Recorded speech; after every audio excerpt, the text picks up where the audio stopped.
नमस्कार, मैं कुंदन जमयार। आप देख रहे हैं यूपी मांगे उत्तर। 2024 के चुनाव से पहले बीजेपी एक तरफ पसमानदा सम्मेलन कर मुस्लिम वोटों की घेराबंदी में जुटी है, वहीं दूसरी तरफ बीजेपी ने मुस्लिम महिला वोटर्स में पैठ बनाने के लिए नया ब्लूप्रिंट तैयार किया है।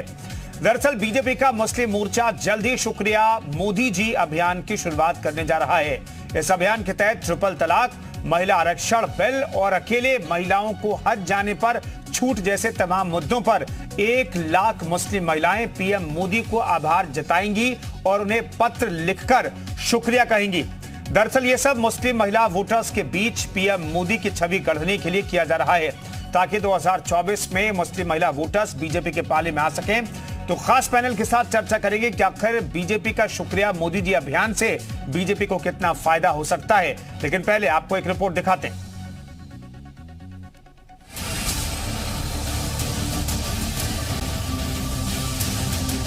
दो 2024 के लोकसभा चुनावों की तैयारी के लिए जहां बीजेपी अपनी ताकत झोंक रही है, वहीं पार्टी के अन्य मोर्चे भी कोई कमी नहीं छोड़ रहे। वैसे अभी तक पार्टी की इस स्ट्रेटेजी को देखते हुए यही बात सामने आ रही है कि 2024 के लोकसभा चुनावों में बीजेपी मुस्लिम वोट बैंक पर भी फोकस कर रही है। लोकसभा चुनाव से पहले अल्पसंख्यक वर्ग की महिलाओं को साधने के लिए बीजेपी ने बड़ा प्लान तैयार किया है। पार्टी ने देश भर में अल्पसंख्यक महिलाएं शुक्रिया मोदी जी कार्यक्रम के तहत प्रधानमंत्री को पत्र लिखेंगी। पत्र के माध्यम से प्रधानमंत्री को शुक्रिया किया जाएगा। देखिए, आदरणीय प्रधानमंत्री नरेंद्र मोदी जी के नेतृत्व में जिस तरह से महिला सशक्तिकरण का कार्य हुआ है, पूरी देश की महिलाएं थैंक यू मोदी जी करके कैंपेन चला रही है। चूंकि 3 तलाक जैसा कानून आदरणीय प्रधानमंत्री जी के नेतृत्व में आता है, अकेले अल्पसंख्यक महिलाओं को हज पर जाने की छूट मोदी जी के नेतृत्व में मिलता है, और पार्लियामेंट में महिला बिल मोदी जी के नेतृत्व में पास होता है। तो पूरे देश की महिलाएं, अल्पसंख्यक महिलाएं, ओबीसी महिलाएं, सभी महिलाएं, सभी जाति धर्म की महिलाएं आज मोदी जी के प्रति सम्मान प्रकट करने के लिए बहुत सारे कार्यक्रम चला रही हैं।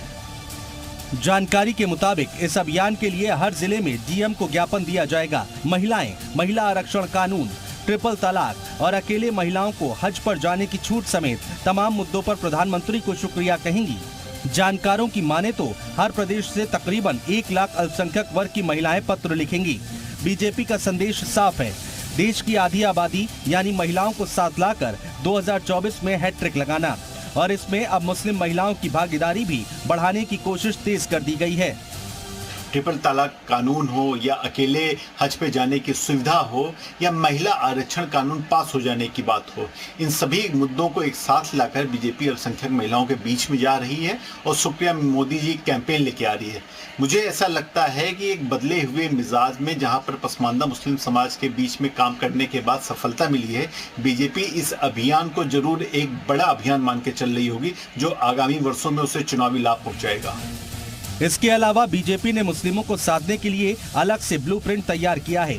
बीजेपी ने देश के उन सभी 60 मुस्लिम और अल्पसंख्यक बहुल लोकसभा क्षेत्र में काम शुरू कर दिया है, जिसके तहत मुस्लिम समाज से सूफी, पढ़े लिखे मुस्लिम, डॉक्टर, इंजीनियर, बुनकर, शिल्पकार, छोटे व्यवसायी, सूफी संत और उलेमाओं के बीच पकड़ बनाने का काम शुरू कर दिया गया है। इसके लिए बीजेपी ने हर एक लोकसभा क्षेत्र में 5000 मुस्लिम और अल्पसंख्यक को पार्टी से जोड़ने का फैसला किया है। इसमें मुस्लिम धर्मगुरुओं को जोड़ सरकार के गरीबों के लिए केंद्र सरकार द्वारा चलाए जा रहे कल्याणकारी योजनाओं को लेकर समाज के निचले स्तर तक जाने की योजना बनाई गई है। ब्यूरो रिपोर्ट, जी मीडिया। तो मुस्लिमों को भी साधने की कोशिश करे बीजेपी, और खास तौर पर अब बीजेपी की नजर महिला मुस्लिम वोटर पर है। तो आप इस मसले पर अपनी राय भी ट्वीट कर सकते हैं। हैशटैग मुस्लिम वोट पर आप जाइए और सोशल मीडिया एक्स पर आप अपनी राय दे सकते हैं। और तमाम मेहमान हमारे साथ जुड़ रहे हैं, उनका तारुफ मैं करा देता हूं। सबसे पहले प्रखर सिंह प्रवक्ता कांग्रेस के हमारे साथ मौजूद हैं, बॉबी लॉरेंस हमारे साथ राजनीतिक विश्लेषक मौजूद हैं, और मोहम्मद अफजाल संयोजक हैं राष्ट्रीय मुस्लिम मंच के।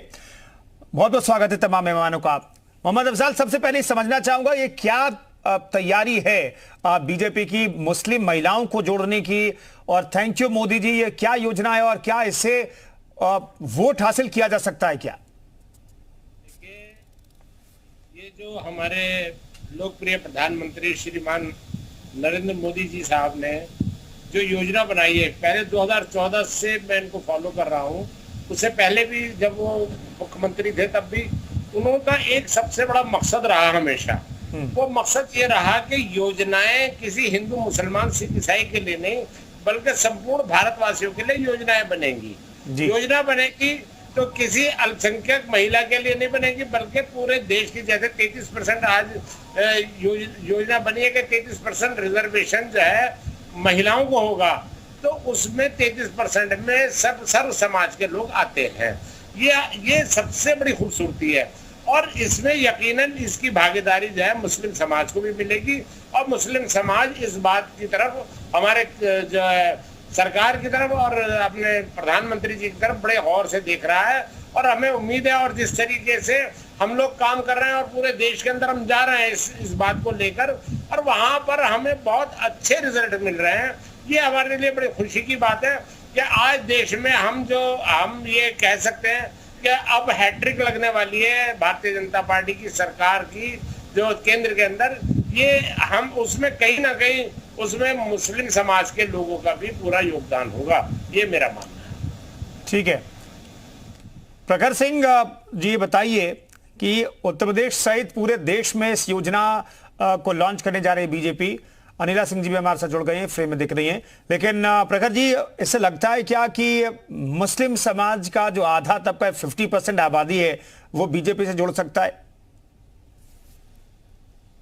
देखिए, भारतीय जनता पार्टी जब भी मुस्लिम समाज की बात करती है तो मुझे एक कहावत याद आती है कि मुंह में राम बगल में छुरी।